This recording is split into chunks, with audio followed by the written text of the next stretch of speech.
এখন আমরা 2022 সালের যেই মেন পরীক্ষার প্রশ্নপত্র নিয়ে আলোচনা করব এবং তার উত্তর সম্বন্ধে পুঙ্খানুপুঙ্খ বিশ্লেষণ করব। এই পরীক্ষাটি হয়েছিল 2022 সালের 24শে জুন এবং প্রথম শিফটের প্রশ্নপত্র এটা। প্রথম প্রশ্নে কি বলছে দেখা যাক। দেখো, প্রথম প্রশ্নে বলছে যে the bulk modulus of a liquid is 3 into 10 to the power 10 Newton per meter square and the pressure required to reduce the volume of the liquid by 2%.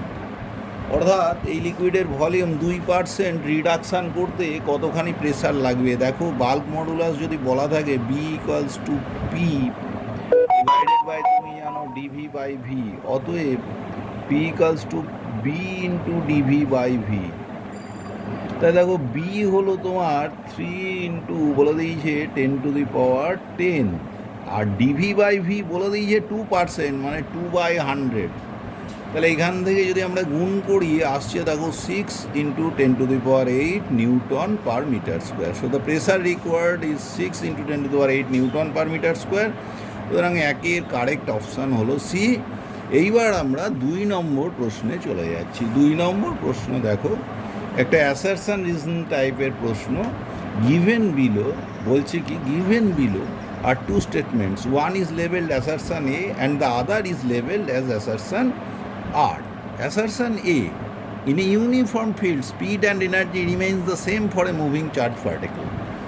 তোমরা জানো ইউনিফর্ম ম্যাগনেটিক ফিল্ডে স্পিড এবং এনার্জি একটা charge পার্টিকেলের constant থাকে, এটা বলছে। Reason বলছে moving charge particle experiences magnetic force perpendicular to its direction of motion. দেখো, এইখানে অ্যাসারশন এবং রিজন দিয়েছি, এবার কোনটা ট্রু কোনটা ফলস আগে আমরা দেখে নিই, দিয়ে তারপর আমরা কারেক্ট চয়েসে যাব। প্রথম হলো যে দেখো, ম্যাগনেটিক ফিল্ডে এই ক্ষেত্রে পার্টিকেলের উপর যে ফোর্স কাজ করে সেটা এফ যদি হয়, এফ সমান ই ইন্টু ভি ক্রস বি, এবং এই ফোর্সটা দেখো ডাইরেকশন অফ মোশন ভি এর সঙ্গে কিন্তু পারপেন্ডিকুলার, এবং এই রকম ফোর্সকে তোমরা জানো ওয়ার্কলেস ফোর্স বলা হয়। ওয়ার্কলেস ফোর্স কাজ করলে কাইনেটিক এনার্জি কিন্তু আনচেঞ্জ থাকে। ওয়ার্কলেস ফোর্স বা কার্যহীন বল কাজ করলে কাইনেটিক এনার্জি আনচেঞ্জ থাকে, সুতরাং স্পিডও আনচেঞ্জ থাকে। সুতরাং ইউনিফর্ম ম্যাগনেটিক ফিল্ডে যখন চার্জ পার্টিকেল ঘুরছে তার স্পিড এবং কাইনেটিক এনার্জি আনচেঞ্জ থাকে, এবং কারণ তো এটাই যে ওয়ার্কলেস ফোর্স কাজ করে, যে ফোর্সটা কাজ করছে এই ম্যাগনেটিক ফিল্ড পার্টিকেলটার উপরে যে ফোর্স দিচ্ছে, that is a workless force. ফোর্সটা ওর ডাইরেকশন অফ মোশনের সঙ্গে পারপেন্ডিকুলার। সুতরাং অ্যাসারশন যেটা ছিল, in a uniform magnetic field speed and energy remains the same for a moving charge particle, it is the correct assertion. Reason কি বলছে, moving charge particle experiences magnetic force perpendicular to its direction of motion, এটাও ঠিক। So A হচ্ছে correct option, both A and R are true. এবং দেখো, R is the correct explanation of A, R কিন্তু এর সঠিক ব্যাখ্যা দিচ্ছে। এইবার আমরা 3 নম্বর প্রশ্নে চলে যাওয়ার চেষ্টা করি। 3 নম্বর প্রশ্নে কি বলছে সেইটা এবার দেখা যাক। 3 নম্বর প্রশ্নে বলছে যে টু আইডেন্টিক্যাল সেলস, 3 নম্বর প্রশ্ন, ইচ অফ ইএমএফ 1.5 ভোল্ট, প্রত্যেকটার EMF 1.5 volt are connected in parallel across a parallel combination of 2 resistors, each of resistance 20 ohm. দেখো, দুটো রোধ আছে, দুটো রোধের প্রত্যেকটা বলে দিয়েছে 20 ওহম, এরা প্যারালালে আছে, এবং এই কম্বিনেশানটাকে আমরা দুটো সেলের প্যারালাল কম্বিনেশানের সঙ্গে যোগ করে দিয়েছি, এবং সেলগুলোর বলছে ইন্টারনাল রেজিস্ট্যান্স, বলছে a voltmeter connected to the circuit measures 1.2 volt the internal resistance of each cell. প্রত্যেকটা সেলের ইন্টারনাল রেজিস্ট্যান্স চেয়েছে, প্রত্যেকটা সেলের ইন্টারনাল রেজিস্ট্যান্স 8 ধরে নিচ্ছি। এগুলো প্রত্যেকটা বলেছে 20 ওহম, আর ইএমএফ বলেছে 1.5 ভোল্ট করে। দেখো, দুটো সেল যদি 1.5 ভোল্টের হয় তাহলে কার্যকর ইএমএফ কিন্তু হয় বর্তনীর 1.5 volt. So E is 1.5 volt. এবার রোধে আসো, দুটো 20 ওহম হলো ইকুইভ্যালেন্ট রেজিস্ট্যান্স 10 ওহম, আর দুটো আর এরাও প্যারালালে আছে R/2। সো টোটাল রেজিস্ট্যান্স হলো 10 plus R/2। So main current হচ্ছে 1.5 volt E by total resistance 10 plus R/2। এবার দেখো এখানে যেখানে ভোল্ট মিটার তুমি লাগাবে, ভোল্ট মিটারের পার্ট কিন্তু বলেছে 1.2 ভোল্ট। তাহলে এই যে 10 ওহমের এক ক্রসে, 10 ওহমে দেখো এই মেন কারেন্ট আই আসছে, এই 10 ওহমের এক ক্রসে যদি ভোল্ট মিটার লাগায় তাহলে তার রিডিং হওয়া উচিত, এই যে দুটো 20 প্যারালাল আছে তার 10 ওহমের মধ্যে আই কারেন্ট যাচ্ছে, তাহলে 10 আই ইকুয়ালস টু 1.2 ভোল্ট। আয়ের মান আমাদের লেখা আছে, তাহলে 10 into 1.5 by 10 plus R by 2 সমান 1.2 ভোল্ট। দশমিক কেটে দাও, 5 এইখানে হলো গিয়ে 4, তাহলে দেখো কোনাকুনি গুণ করো, 10 প্লাস আর বাই 2 মানে 50 বাই 4 মানে 12.5, তাহলে আর বাই 2 মানে 2.5, so R equals to 5 ohm. তাহলে আর এর মান হলো 5 ওহম। সুতরাং এইখানে আমাদের কারেক্ট অপশান, 3-এর কারেক্ট অপশান হলো সি। তাহলে 3-এর কারেক্ট অপশান হয়ে গেল সি। এবার আমরা 4 নম্বর প্রশ্নটা দেখার চেষ্টা করি। 4 নম্বর প্রশ্নে কি বলছে সেটা দেখা যাক। বলছে identify the pair of physical quantities which have different dimensions, wave number and Rydberg constant. তুমি জানো 1/λ, 1/λ এটাকে ওয়েভ নাম্বার বলে, সমান R into 1/n1 square minus 1/n2 square. n1 n2 তো ধ্রুবক সংখ্যা, সুতরাং এদের ডাইমেনশন এক, এটা ঠিকই বলে, মানে এই ওয়েভ নাম্বার এবং রিডবার্গ কনস্ট্যান্টের ডাইমেনশন এক। Stress and coefficient of elasticity, stress by strain, strain dimensionless quantity, so elastic coefficient equals to stress by strain, strain dimensionless, সুতরাং স্ট্রেস এবং ইলাস্টিক কোএফিসিয়েন্টের dimension same. Coercivity and magnetization, অবশ্যই coercivity এবং ম্যাগনেটাইজেশনেরও dimension এক। বলছে specific heat capacity and latent heat, specific heat capacity is MS, আর latent heat হচ্ছে দেখো এনার্জি মানে জুল পার কেজি, আর এর হলো এমএস, এমএস মানে H/T, তাহলে এটা হলো গিয়ে তোমার জুল পার কেলভিন। সুতরাং দুটো ডাইমেনশন কিন্তু আলাদা। সো 4-এর কারেক্ট অপশান হলো গিয়ে তোমার ডি, 4D, 4-এর কারেক্ট আনসার হলো গিয়ে আমাদের ডি। এইবার আমরা 5 নম্বর প্রশ্নে চলে যাব। 5 নম্বর প্রশ্নে কি বলছে সেটা দেখা যাক। এটা একটা প্রজেক্টাইল সংক্রান্ত প্রশ্ন আমরা দেখছি। এখানে কি বলতে চাইছে দেখো, বলছে projectile is projected with velocity 25 metre per second at an angle theta with the horizontal. After T seconds its inclination, after t seconds its inclination with horizontal becomes 0। তার মানে প্রজেক্টাইলটাকে ছুটেছি, টি সেকেন্ড পরে হরাইজন্টালের সঙ্গে ওর যে ইনক্লিনেশান 0 হয়ে গেছে, 0 হয়ে গেছে মানেই বুঝতে পারছো সেই মুহূর্তে ওর গতিবেগটা হরাইজন্টাল হয়ে গেছে, তার মানে ও ম্যাক্সিমাম হাইটে রয়েছে সেই মুহূর্তে। R represents horizontal range of the projectile, the value of theta, এবং দেখো সাইন থিটা, ট্যান থিটা ইত্যাদি দিয়ে বলেছে। তাহলে দেখো প্রথমত এই টি এর মানটা আমরা কিন্তু লিখতে পারি, যদি ইউ বেগে ছোড়া হয় তাহলে T equals to u sine theta by g, এটা সহজেই আমরা পেয়ে যাচ্ছি, টি সেকেন্ড পরে এটা হয়েছে। এবার আর এর মানটা কত হবে, range of the projectile, R equals to u cos theta into twice T, R equals to কিন্তু তোমার হচ্ছে u cos theta into twice T. এইবার দেখো এইখান থেকে প্রথম লাইন থেকে আমরা যদি লিখি সাইন থিটাটা কেমন হয়, প্রথম লাইন থেকে লিখলে দেখো এখান থেকে সাইন থিটা ইকুয়ালস টু, দেখো ইউ সাইন থিটা সমান জি, ইউ সাইন থিটা বাই জি সমান টি, তাহলে সাইন থিটা সমান জিটি বাই ইউ। জি এর মান 10, তাহলে 10 ইন্টু টি বাই ইউ হলো গিয়ে তোমার 25, কারণ ছোড়া হয়েছে 25 মিটার পার সেকেন্ড বেগে, বাই 25। অন্যদিকে দেখো আর এর ক্ষেত্র থেকেও আমরা বের করতে পারি, এখানে দেখো অপশানগুলো সব কিন্তু আর দিয়েই আছে, সুতরাং এইখান থেকে আমরা কস থিটা বের করে নিই, cos theta equals to R by 2 u t, তার মানে আর বাই ইউ 25, 25 দুগুণ 50 কস থিটা। এইবার দেখো সাইন থিটা একটা চলে এসছে, কস থিটা একটা চলে এসছে, আমাদের অপশানগুলো ট্যান, কট ইত্যাদি আকারে আছে। তাহলে আমরা যদি এখান থেকে ভাগ করে দিই cos theta by sine theta, cos by sine 2কে 1 নম্বর দিয়ে ভাগ করছি, cos theta by sine theta মানে কট থিটা। দেখো এইখানে এলো আর বাই কত এসছিল 50t, আর বাই 50t এটা হলো কস থিটা, আর সাইন থিটা এসছে, এটা দিয়ে ভাগ করছি তাহলে 25 ওপরে গেল, নিচে 10t এলো, দেখো 25 দুগুণ 50, তাহলে এইখানে দাঁড়ালো কট থিটা সমান R by 20t square. So theta equals to cot inverse, theta equals to cot inverse R by 20t square. তাহলে দেখো এইখানেতে আমাদের কিন্তু কারেক্ট অপশান ডি, 5-এর কারেক্ট আনসার হলো ডি। এইবার আমরা 6 নম্বর প্রশ্নের আলোচনায় যাচ্ছি। 6 নম্বর প্রশ্নে কি বলছে সেটা দেখা যায়।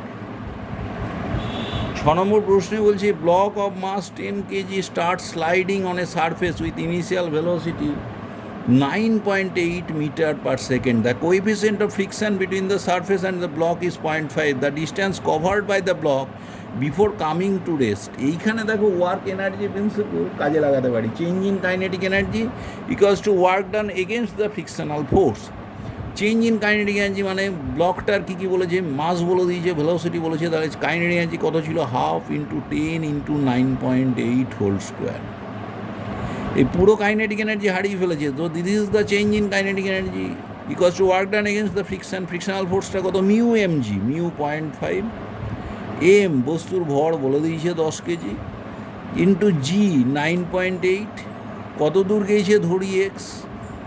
সুতরাং এখান থেকে এই এক্সপ্রেশন থেকে এক্সের মান সহজেই বেরিয়ে যাবে। দেখো 9.8 দুই পক্ষে কেটে দিলাম, এইবারে 10 5-এ কেটে গেল, এইখানেও 5 কেটে গেল, এক্স ইকুয়ালস টু 9.8 মিটার। সুতরাং 6-এর কারেক্ট অপশান হলো গিয়ে বি।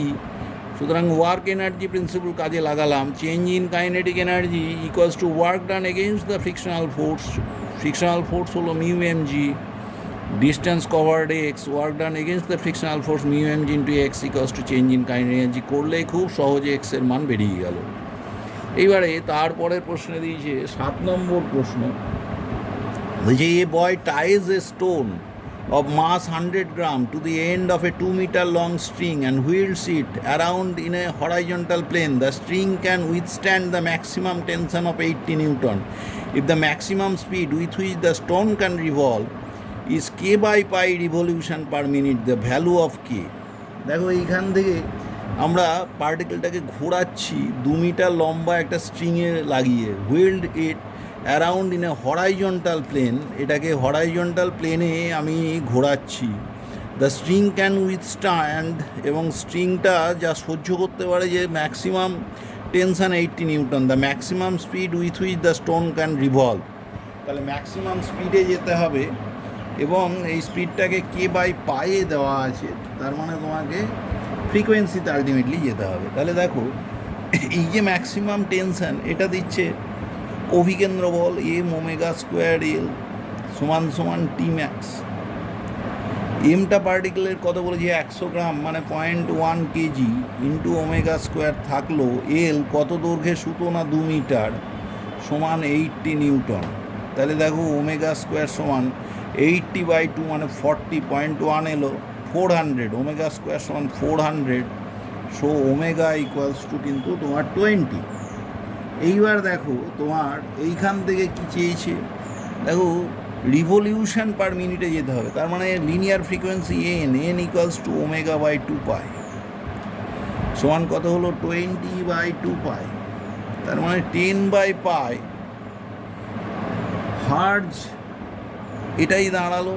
এবার রিভলিউশন পার মিনিটে যাব, হার্জ মানে সাইকেলস পার সেকেন্ড, তাহলে 10 ইন্টু পার মিনিটে 60 গুণ দেবে by pi, revolution per minute unit এটাই এলো 600/পাই। এইবার তোমাকে বলেছে এটাই বলেছে কে বাই পাই, তাহলে কে এর মান হলো এই 600, সো কে এর মান হলো এই 600, কে ইকুয়ালস টু 600। কে যদি 600 হয়, দেখো তোমার সি হলো গিয়ে কারেক্ট আনসার, সো সাথে কারেক্ট অপশান হলো সি। এইবার আমরা 8 নম্বর প্রশ্নে কি বলছে সেটা দেখার চেষ্টা করি। প্রশ্ন নম্বর 8, 8 নম্বর প্রশ্নে বলছে a vertical electric field of magnitude 4.9 newton per coulomb, কত 4.9 newton per coulomb just prevents a water drop of mass 0.1 kg from falling, value of charge on the droplet will be.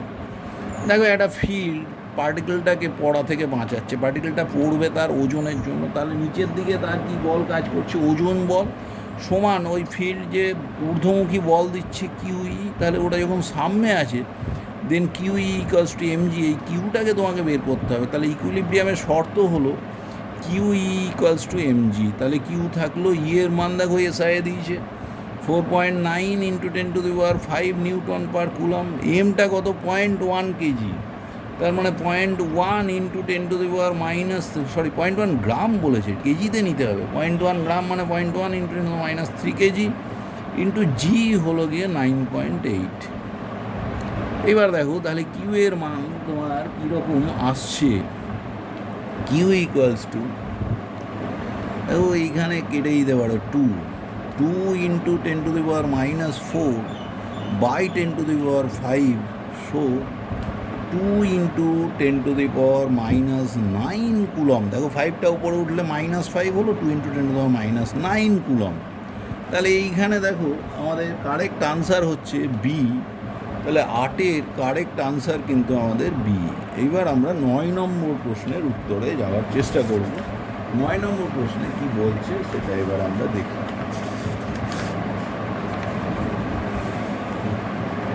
Question number 9। Question number 9-এ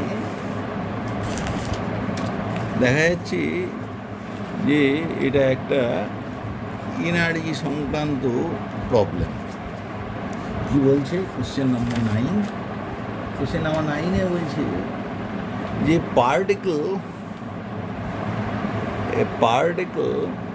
experiences a variable force F equals to 4xi plus 3y² j in a horizontal xy plane. Assume distance in meter and force in Newton. If the particle moves from point 1 to 2.23 in the xy plane, then kinetic energy changes by. Kinetic energy changes. Change in kinetic energy equals to work done by the force. So work done by the force, total work done F dx করো, তার মানে F dot DR করবো, DR মানে I DX plus J DY. এবার দেখো এফটা 4xi plus 3y² J, যখনই আমি ডট প্রোডাক্ট করবো আই ডট আই সারভাইভ করবে, তার মানে এটা হলো 4x dx plus 3y² dy হবে ডট প্রোডাক্টটা করলে 3y² dy। এবার ভ্যারি করছে পয়েন্টটা 1 2 থেকে 2 3।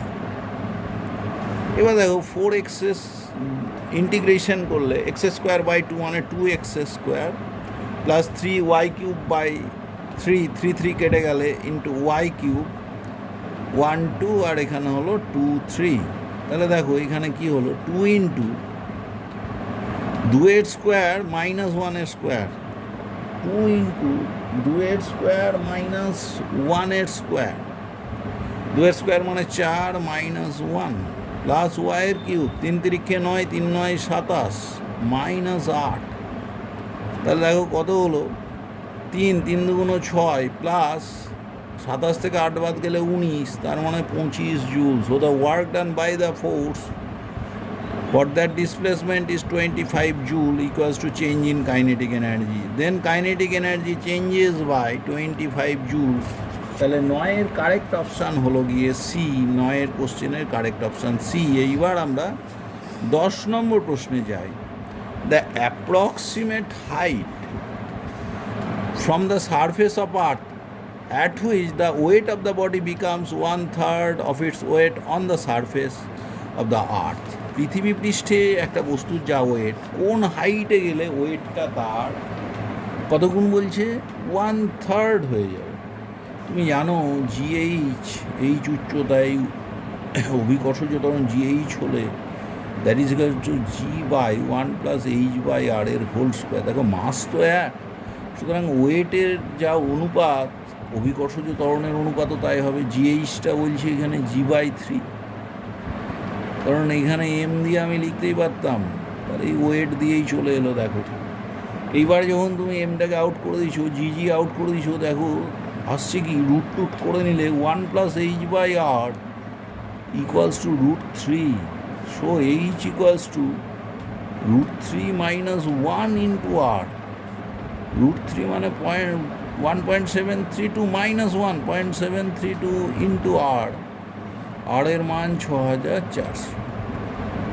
এবার দেখো 64 দুগুণ 128, হাত থাকলো 12, 3 64 192, 12 204, হাত থাকলো 20, 7 বারে 420, 448, 20 468, 00, তিনটে ঘর আগে চলে আসো, 4684.8 মানে 4685 kilometre. So B is the correct option. 10-এর কারেক্ট আনসার, কারেক্ট চয়েস হলো গিয়ে বি।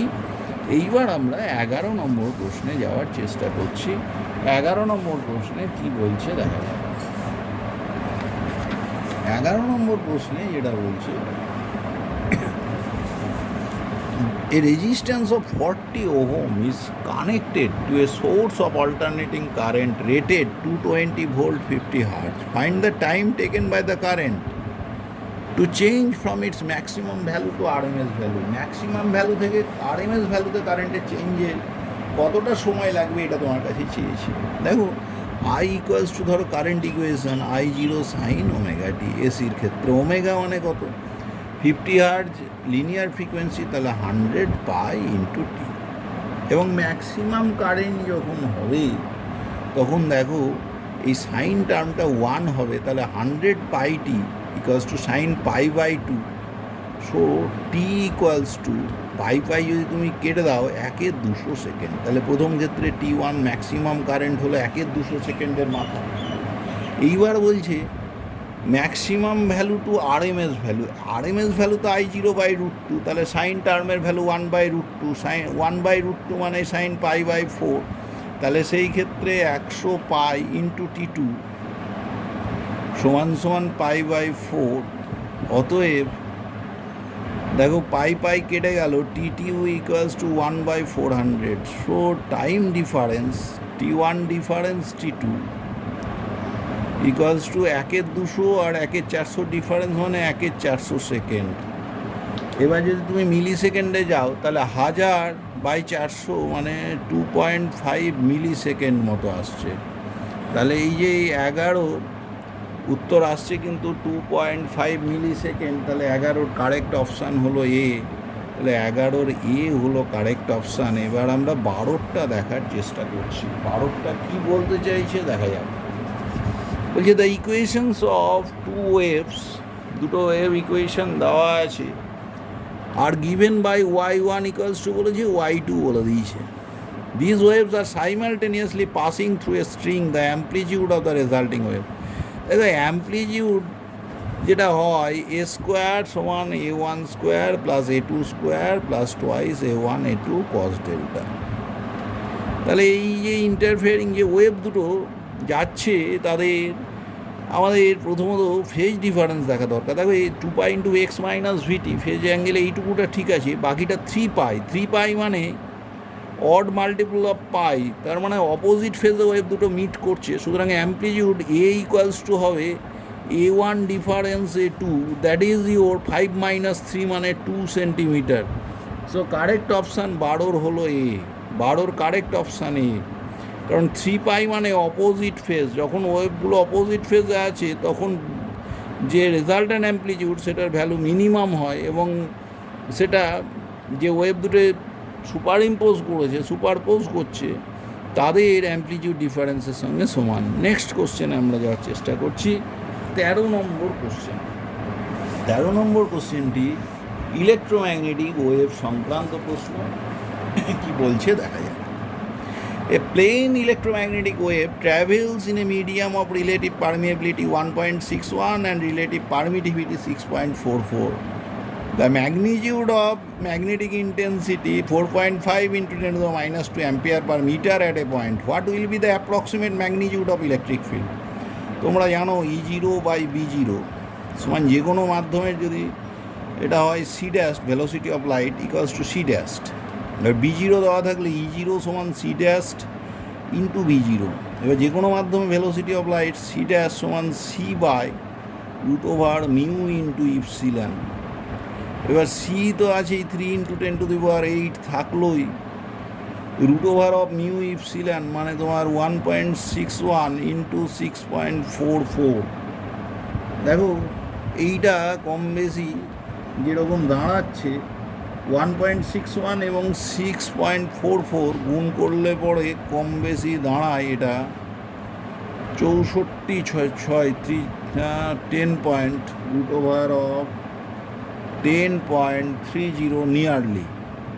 এবং এটাও যদি তুমি রুট করো 10.30 103, এই ভ্যালুটা তোমার আসছে দেখো 1.6 আর 6.4 নিয়ে যদি আমরা করতাম, কত করলাম 1.6 × 6.4, একটু অ্যাপ্রক্সিমেশন নিলাম, 10⁻², যদি আমি বের করে নিই 4 × 8, 10⁻² মানে 10⁻1, তার মানে এইটা আসছে 3.2।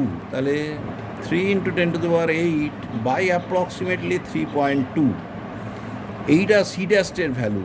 আর বি কত বলে দিয়েছে 4.5 × 10⁻², তাহলে B0 এটা বলে দিয়েছে 4.5 × 10⁻² ইন্টু দিস, তার মানে এটা দেখো 13.5 বাই 3.2 ইন্টু 10⁻6, 4 বারে 12.8, 12.7, 4.2 ইন্টু 10⁻6 মতো আসছে। দেখো এইখানে কিন্তু সেরকম কোনো অপশান নেই, সুতরাং 13 প্রশ্নে কোনো অপশানটি কিন্তু কারেক্ট ছিল না। এইবার আমরা 14 নম্বর প্রশ্নে যাওয়ার চেষ্টা করছি।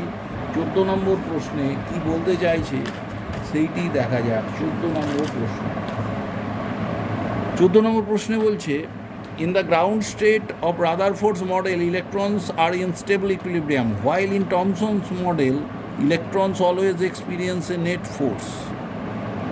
Number 2, an atom has a nearly continuous mass. An atom has a nearly continuous mass, এটা তো হতেই পারে না। Ground state of Rutherford's model electrons are in stable equilibrium, while in Thomson's model electrons always experience a net force. এবার stable ইকুইলিব্রিয়ামেই আছে তারা ground স্টেটে, কারণ ইলেকট্রনগুলো এনার্জি হারিয়ে তার আস্তে আস্তে গ্রাউন্ডে চলে যাওয়ার কথা। Number C, a classical atom based on Rutherford model is doomed to collapse. এটা একদম ঠিক কথা, স্টেবিলিটির কথা কিন্তু বলতে পারেন। সুতরাং 14 কারেক্ট অপশান হলো C.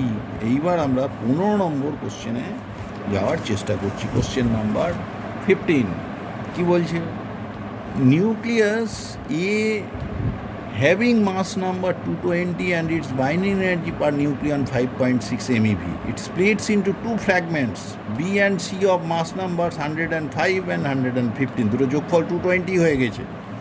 The binding energy of nucleons in B and C is 6.4 MeV per nucleon. The energy Q released in this process. দেখো energy released Q equals to total nucleon 220 ছিল কত 5.6 হয়েছে কত 6.4, তাহলে তার ডিফারেন্স ইন্টু 0.8, 6.4 আর 5.6 এর difference 0.8, 8 বাইজে 176 MeV। So 15 correct option হলো D. এইবার 16 নম্বর প্রশ্নে আমরা যাওয়ার চেষ্টা করি। 16 নম্বর কোশ্চেনটি কমিউনিকেশান সিস্টেমের উপরে কোশ্চেন, সেটি কী বলছে সেটা দেখা যায়। দেখো বলতে চাইছে, a base band signal of 3.5 megahertz frequency is modulated with a carrier signal of 3.5 gigahertz frequency using amplitude modulation method. What should be the minimum size of antenna required to transmit the modulated signal? তুমি জানো এখানে formula হলো এই modulated signal, এই যে minimum size of antenna lambda minimum যেটা হয়, লামডার মানটা মানে তোমার এল মিনিমাম সমান সমান হয় লামডা ক্যারিয়ার বাই 4। আর তুমি তো জানো C equals to nu lambda, তাহলে lambda equals to C by 4 nu carrier. C এর মান কত 3 × 10⁸, 4 ইন্টু নিউ ক্যারিয়ার বলছে কত বলছে 3.5 গিগাহার্টজ, তাহলে 3.5 ইন্টু 10⁹, তাহলে কত হলো 3/14 ইন্টু 10⁻⁻1 মিটার। দেখো 3/14 ইন্টু 10⁻⁻1 মিটার, এইখান থেকে আমরা যদি মিলিমিটারে নিয়ে যাই 10⁻³ দিয়ে গুণ হয়ে যাবে, তাহলে 300/14 মিলিমিটার, 14 দুগুণ 28, 20, 14কে 14, নিয়ারলি 21.4 মিলিমিটার আসছে। দেখো তাহলে এইখানে আনসার হলো 21.4 মিলিমিটার। 16র কারেক্ট অপশান হলো সি। এইবার আমরা 17 নম্বর কোশ্চেনে যাচ্ছি। এটা সেকেন্ড ল অফ থার্মোডিনামিক্সের একটি কোশ্চেন। বলছে কি a Carnot engine whose heat sink is at 27 degree has an efficiency of 25%. A Carnot engine whose heat sink is at 27 degrees centigrade has an efficiency of 25%. By how many degrees should the temperature of the source be changed to increase the efficiency by 100% of the original value? তাহলে আগে efficiency ছিল কত 25%, মানে 1/4, 0.25 equals to 1 minus T2/T1। T2 হলো 27 degree centigrade, মানে 300/T1, তাহলে 300/T1 সমান 1 minus 0.25 মানে 0.75, মানে 3/4, তাহলে T1 সমান সমান বুঝতে পারছো কেটে গেলে 400, 3 100, 300, 4 100, 400। এবার পরের ক্ষেত্রে বলছে যে সোর্স টেম্পারেচার কতটা বাড়ালে এফিসিয়েন্সি দ্বিগুণ হবে। এফিসিয়েন্সি দ্বিগুণ হবে মানে 0.5 হবে, 0.5 ইকুয়ালস টু 1 মাইনাস 300/T1 ড্যাস্ট, তাহলে 300/T1 ড্যাস্ট ইকুয়ালস টু 0.5 ওদিকে গেল, 1 মাইনাস 0.5 মানে 0.5 মানে হাফ, অতএব T1 ড্যাস্ট ইকুয়ালস টু 300 দুগুণ 600 কেলভিন, তাহলে ডিফারেন্স কত 200 কেলভিন ডিফারেন্স বা 200 ডিগ্রি সেন্টিগ্রেড। সুতরাং আমাদের এই 17 কারেক্ট হলো টেম্পারেচার ইনক্রিজ করবে 200 ডিগ্রি সেন্টিগ্রেডে। 17 বি হলো গিয়ে কারেক্ট আনসার। এইবার আমরা 18 নম্বর কোশ্চেনে যাওয়ার চেষ্টা করব। 18 নম্বর কোশ্চেনে কী বলছে সেটা দেখা যায়। দেখো এটা প্যারালাল প্লেট ক্যাপাসিটার সংক্রান্ত প্রশ্নে কীভাবে আমরা অ্যাপ্রোচ করব সেটা দেখা যাক। বলছে a parallel plate capacitor is formed by two plates each of area 30 pi centimeter square separated by 1 millimeter. A material of dielectric strength 3.6 × 10⁷ volt per meter is filled between the plates. If the maximum charge that can be stored on the capacitor without causing any dielectric breakdown is 7 × 10⁻⁶ coulomb, the value of dielectric constant. দেখো চার্জটা বলে দিয়েছে Q, maximum charge Q equals to 7 × 10⁻⁶ coulomb. এবার এই charge কতটা store হয়, Q সমান তুমি জানো সিভি, তাহলে কিউ সমান সমান আমরা লিখতে পারি সিভি। এবার সিটা কার, সিটা হলো দেখো ক্যাপাসিটারের সি, ক্যাপাসিটারের সি সমান কত ε0 KA/D। আর দেখো এখানে ভোল্টেজ কিন্তু বলেনি, ইলেকট্রিক ফিল্ড বলেছে। তুমি জানো ক্যাপাসিটার প্যারালাল প্লেট ক্যাপাসিটারে একটা ইলেকট্রিক ফিল্ড হয় যেটা সুষম ফিল্ড, ই সমান V/D। So V equals two আমি কিন্তু ইডি বসাতে পারি, এবং মজা হলো ডিডি কেটে গেল। এইখানে তোমার কাছে কী চেয়েছে ডাইইলেকট্রিক কনস্ট্যান্টের ভ্যালু। এইখানেতে এই যে ডাইইলেকট্রিক কনস্ট্যান্ট কে সমান কত এটা দেখতে হবে আমাদের। তাহলে কে সমান সমান কিউ বাই কত হচ্ছে দেখো ε0 Q/ε0 A ইন্টু ই। এবার কিউ বলে দিয়েছে কত বলেছে, কিউ 7 × 10⁻⁶, ε0 থাকলো।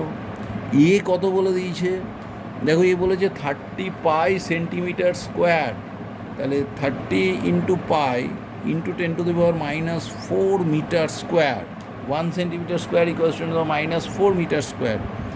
ই কত বলেছে 3.6 × 10⁷ ইন্টু 3.6 × 10⁷। দেখো পাই ইপসিলন জিরোর জায়গায় আমি যদি এটা করে 4 দিয়ে ওপরে নিচে গুণ করে নিই, 4 পাই ইপসিলন জিরো তৈরি হয়ে গেল। এবং এটা 1/4 পাই ইপসিলন জিরো মানে 9 × 10⁹, সেটা আমি বসিয়ে করছি 28 ইন্টু 1/4 পাই ইপসিলন জিরোর ভ্যালু বসিয়ে নিলাম 9 × 10⁹, ইন্টু উপরে 10⁻⁻6, নিচে দেখো থাকলো 30 ইন্টু 3.6 ইন্টু 10⁻3। দেখো উপরে 10⁻9 আর 10⁻6, 3 আর 3 আউট হয়ে গেল। এখানে তাহলে কত থাকছে দেখো, 9 4 9 36.4 এলো, এটা 28/12, তাহলে হলো তোমার 4 দিয়ে কাটলে 7/3, 2.33। Dielectric constant of the medium 2.33। দেখো ডি এরটা আমাদের কারেক্ট অপশান, তাহলে 18-র কারেক্ট আনসার হলো ডি। এইবার আমরা 19 নম্বর প্রশ্নে যাওয়ার চেষ্টা করছি। 19 নম্বর প্রশ্নে কি বলছে সেটা দেখা যাক। 19 নম্বর প্রশ্ন, the magnetic field at the center of a circular coil of radius r due to current I flowing through it is B. So B equals to 2 pi I by r। খুব সহজভাবে বসিয়ে নিলাম। The magnetic field at a point along the axis at a distance r/2 from the center।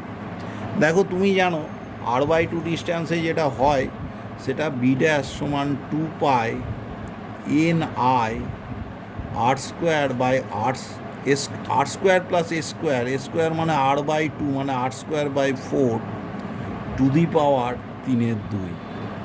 দেখো এখান থেকে r²টাকে যদি বের করে নিই, রুট করলে r, তার কিউব r³, rটা কেটে যাবে, এনটা নেই, এনটা ধরিনি, এনটা 1 করে নিই, ক্যালকুলেশনে সুবিধে হবে তাতে। তাহলে এটা হলো 2 pi i বাই r, এটা থাকলো, আর এই নিচে চলে গেল 5/4 টু দি পাওয়ার 3/2। তাহলে দেখো এইখানেতে যেটুকুটা পড়ে থাকলো এই ভ্যালুটা কীরকম দাঁড়াচ্ছে, 2 pi i বাই r মানে বি, আর এইখানেতে √4 মানে 2, তাহলে 2/√5, এটাকে উপরে তুলে লিখলে দাঁড়ায় এটাই 2/√5 তার হোল কিউব, এবং বি ইন্টু 2/√5 তার হোল কিউব, এটা সি অপশানে আছে। সুতরাং আমাদের 19 নম্বর কোশ্চেনের কারেক্ট অপশান হলো সি। এইবার আমরা 20 নম্বর কোশ্চেনে যাব। 20 নম্বর কোশ্চেনে কী বলছে সেটা দেখা যায়। Question number 20, next page.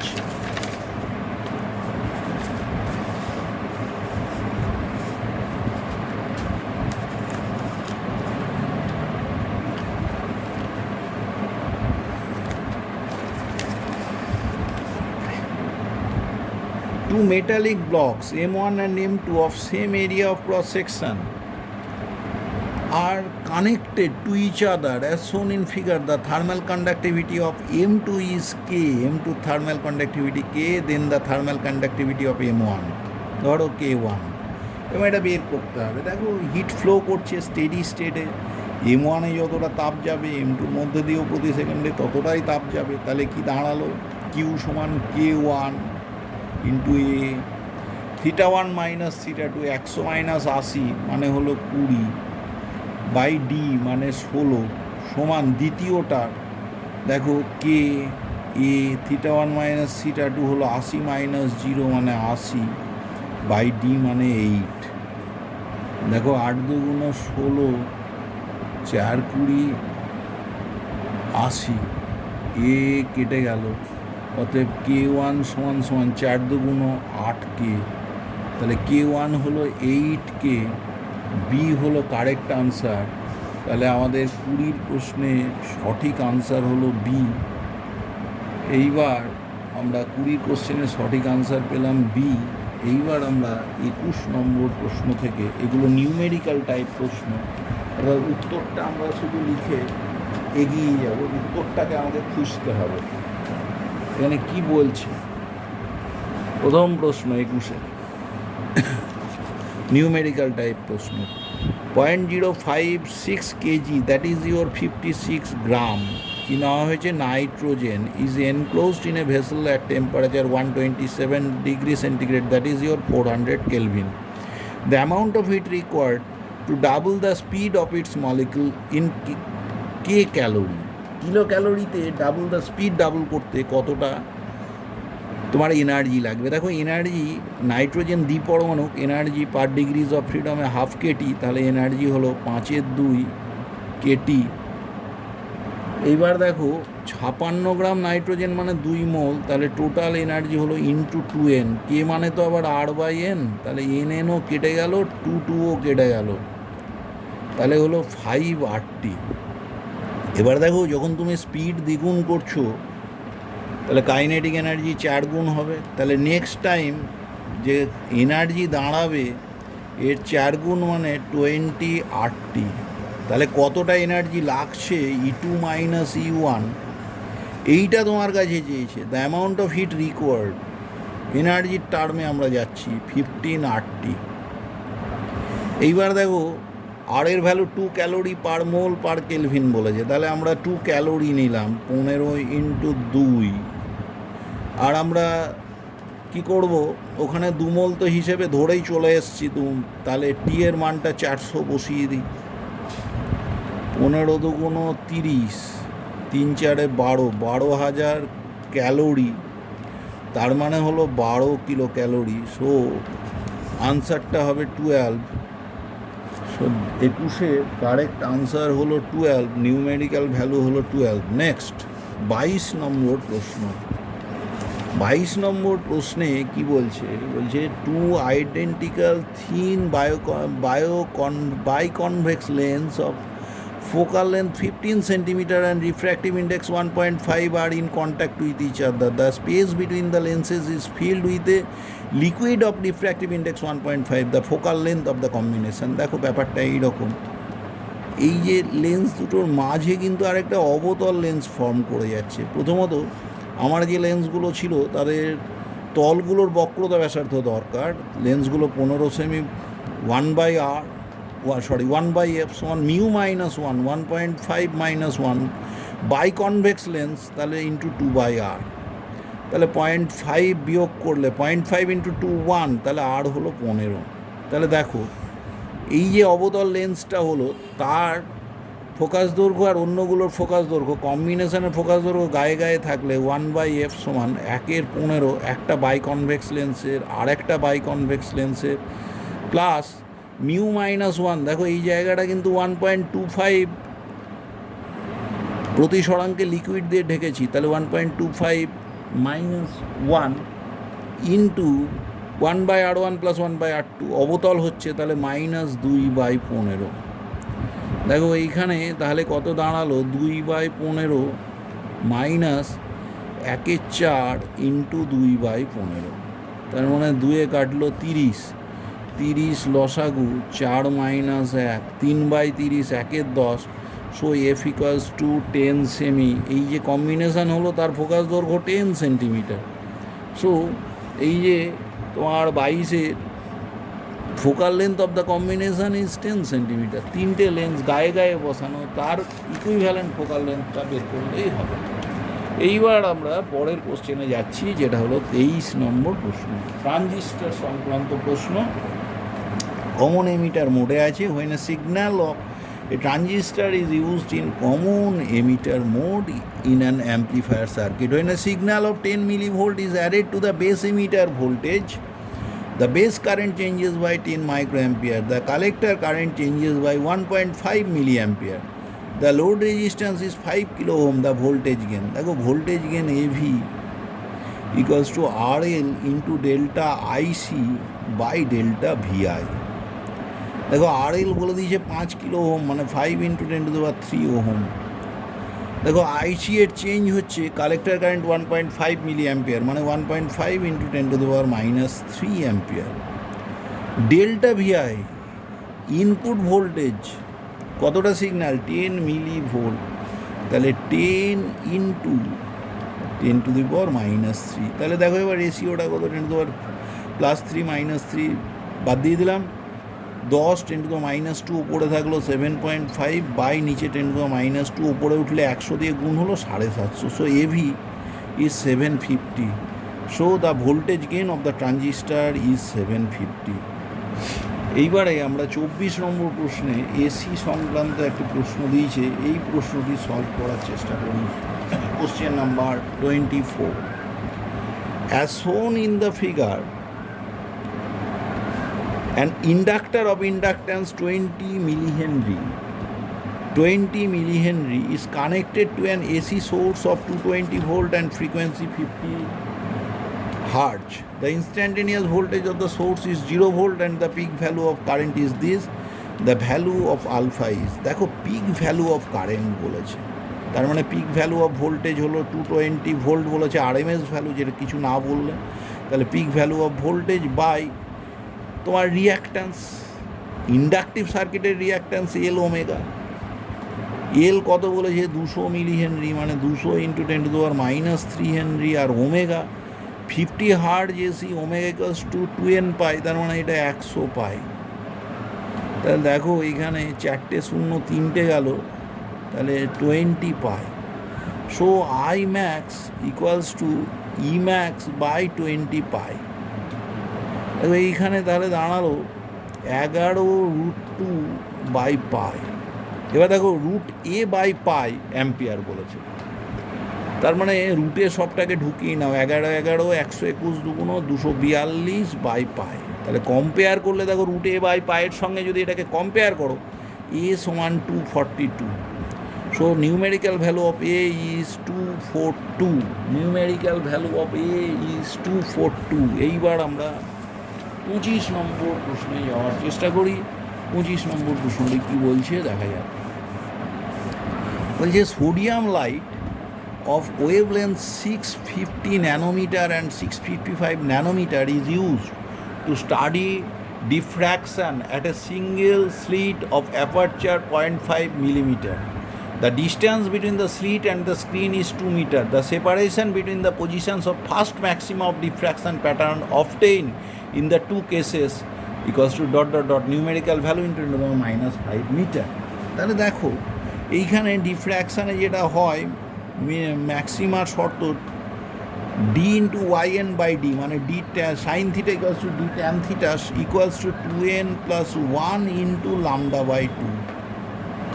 এবার যখন আমরা ফার্স্ট অর্ডারে যাচ্ছি, এন এর মান 1 বসালে এটা 3 λ/2, তাহলে এখানে yn সমান 3 λ/2 ইন্টু ওপরে ডি আর নিচে স্মল ডি। দেখো এইখানে বলছে এই পজিশান, এই ওয়াইএনের পজিশানের চেঞ্জ, তাহলে ডেল্টা ওয়াইএন ইকুয়ালস টু কী হতে পারে 3d/2 into small D into delta লাম্বা। দেখো 3 স্ক্রিনের মধ্যে যে ডিস্টেন্স ক্যাপিটাল ডি 2 মিটার, তাহলে 3 × 2 by 2d, 2 × small D, 2 × small D, small D কত বলেছে 0.5 মিলিমিটার, তাহলে 2 × 0.5 × 10⁻³ মিটার। আর ডেল্টা লামডা দেখো 650 ন্যানোমিটার থেকে 655, 5 ন্যানোমিটার, তার মানে হলো 5 × 10⁻৯ মিটার। তাহলে দেখো এখানে কি দাঁড়াচ্ছে, 2 2 কেটে গেল, 0.5 এটা 10-এ কাটলো, তাহলে 3 × 10⁻5 মিটার, 3 × 10⁻5 মিটার। এখানে বলছে ইজ ... × 10⁻5 মিটার, তাহলে numerical value is 3। So the required numerical value, এখানে প্রয়োজনীয় যে গাণিতিক মান সেটা 3 হবে। নেক্সট হচ্ছে 26 নম্বর প্রশ্ন। 26 নম্বর প্রশ্নে কি বলছে সেটা আমরা একবার দেখে নিই। এটা ফটো ইলেকট্রিসিটির প্রশ্ন। when light of frequency twice the threshold frequency is incident, the metal plate, the maximum velocity of the emitted electron is v1. So half m v1 square, maximum kinetic energy of the photoelectron is 2h nu minus h nu equals to h nu. Second case দেখো, when the frequency of the incident radiation is increased to 5 times, 5 গুণ করেছি, the maximum value of the emitted photoelectrons becomes V2. So in this case, half m V2 square equals to, দেখো এটা 5 গুণ minus H new, 5h new minus H new মানে 4h new. তো দেখো কাইনেটিকে যে 4 গুণ হয়েছে, তো ভেলোসিটি দ্বিগুণ হবে। So V2 equals to 2v1। তোমাকে বলে যে V2 equals to x v1, what is the value of x? So x equals two 2, velocity দ্বিগুণ। নেক্সট কোশ্চেনে আমরা যাওয়ার চেষ্টা করি। এর পরের কোশ্চেন মানে কি তোমার, এটা আমাদের হলো 26। এবার 27 নম্বর কোশ্চেন। 27 নম্বর কোশ্চেনে বলছে from the top of a tower a ball is thrown vertically upward which reaches the ground in 6 seconds. In 6 seconds a second ball is thrown vertically downward from the same position with the same speed, reaches the ground at 1.5 seconds. A third ball released from the rest from the same position, same location, will reach the ground in. দেখো এখানে একটা ছোট্ট shortcut formula কাজে লাগাচ্ছি, T equals to √over of T1 T2। এক্ষেত্রে প্রথম ক্ষেত্রে time T1 কত 6 সেকেন্ড, T2 দ্বিতীয় ক্ষেত্রে কত 1.5 সেকেন্ড। তাহলে যখন এমনি ছেড়ে দেওয়া হবে তার সময় লাগবে √9 মানে 3 second. So the time required in second that is 3 second. সুতরাং নিউমেরিক্যাল ভ্যালু আবার 3 এইবার আমরা 28 নম্বর প্রশ্নে যাচ্ছি। 28 নম্বর প্রশ্নে কি বলছে দেখা যাক।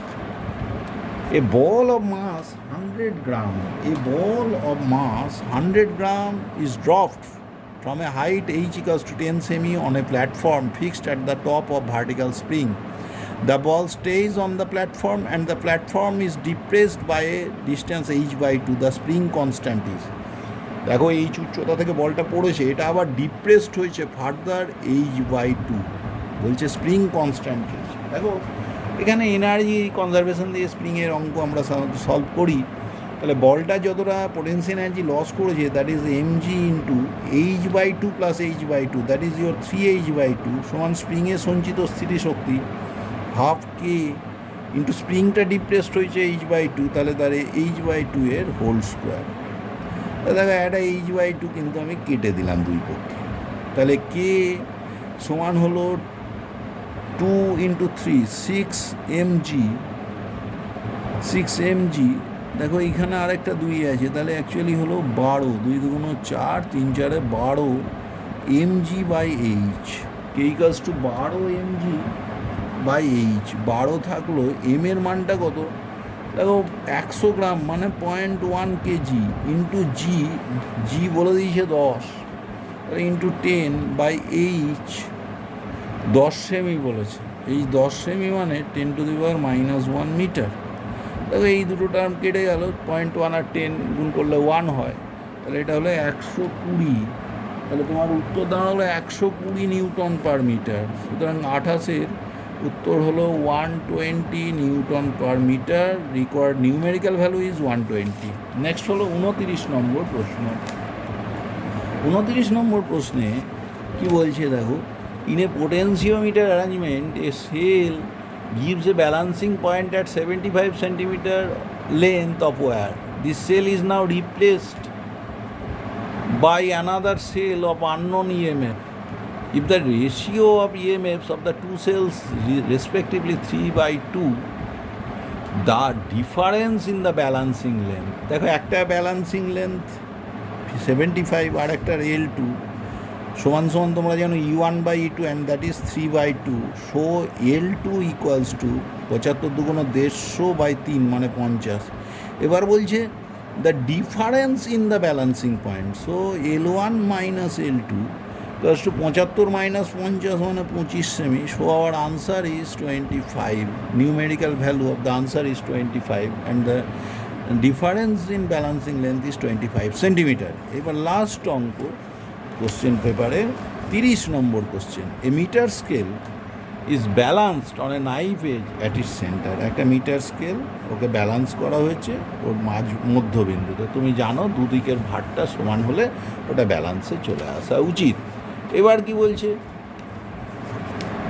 এ metre scale is balanced on a knife edge at its centre When two coins each of mass 10 gram are put one on the top of the other at the 10 centimeter mark, the scale is found to be balanced at 40 centimeter mark. The mass of the meter scale is found to be x into এত.